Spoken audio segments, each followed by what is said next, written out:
Bonjour tout le monde, bienvenue dans les bulles de pierre. Alors puisque la dernière fois ça semblait vous avoir plu, en tout cas un certain nombre d'entre vous qui se sont manifestés, je vais encore vous lire un extrait de Pierre Minguet. Et j'étais piqué dans mon premier roman qui s'appelle Peter Manneke et qui est en partie autobiographique. J'y parle beaucoup de mon enfance. Alors voilà, je vais vous lire un petit extrait de Peter Manneke. Petit, j'aimais l'école. Apprendre m'était un plaisir. Chaque matin, j'endossais un tablier gris de toile rêche. Bien plus qu'un uniforme, il était la marque d'un temps nouveau.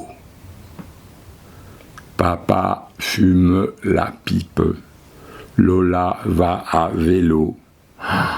Toutes ces lettres, 26, des combinaisons infinies, quelle diablerie! Syllabe par syllabe, le monde captivant des voyelles, des consonnes et des diphtongues prenait un sens.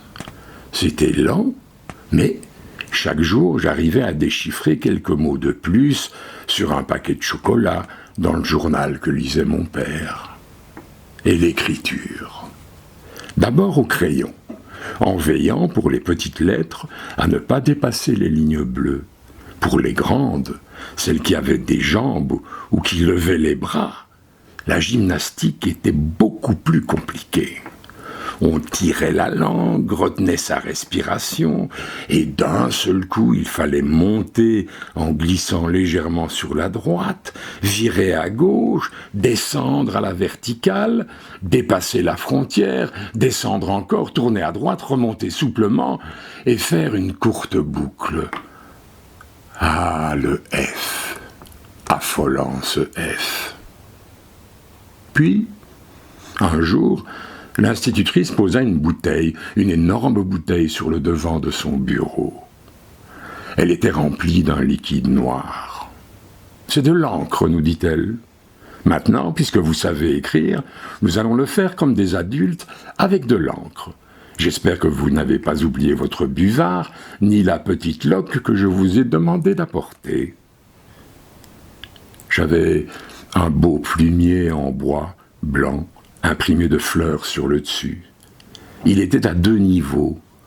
On ouvrait le premier en coulissant une fine planchette, le second, celui du bas, en faisant pivoter toute la partie supérieure. Là, les loges étaient plus profondes, et c'est dans leur secret que dormait depuis des semaines une petite boîte de plumes ballon effilée en métal brun et un superbe porte-plume en bois laqué de bleu. Nous allions enfin pénétrer dans le monde des taches et des pâtés, des doigts noircis, des plumes qui grattent et des buvards retirés trop vite. Avant notre arrivée, l'institutrice avait rempli chaque encrier. Il était en porcelaine blanche, au rebord arrondi, fiché au centre et à droite de chaque pupitre. Nous étions tout excités, dévoilant nos outils, louchant les uns vers les autres pour les comparer. Mon voisin en possédait un, il était rose et en plastique. J'enrageais, il était beau, aplati à son extrémité, il imitait vaguement la forme d'une plume d'oiseau. Il était strié afin que les doigts ne glissent pas. Mais je l'ai vite jugé trop léger, il devait mal tenir dans la main, et le rose, c'était bon pour les filles.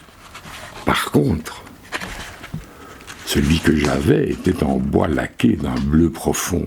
Il était cerclé de métal et muni d'une fine languette qu'il fallait soulever avant d'introduire la plume et puis la rabattre. Celle-ci était alors maintenue fermement. Impossible de la retirer ou de la faire tourner sans actionner le mécanisme. C'était du beau et du solide. Le plus difficile était de recueillir la quantité exacte d'encre que pouvait supporter une plume. Si on lui laissait une goutte trop grosse sous le ventre, la catastrophe éclatait au premier tournant. Les 2 aiguillons formant le bec s'écartaient et libéraient aussitôt le trop-plein. Et si l'on enfonçait sans précaution dans l'encrier, Alors autant écrire avec ses doigts.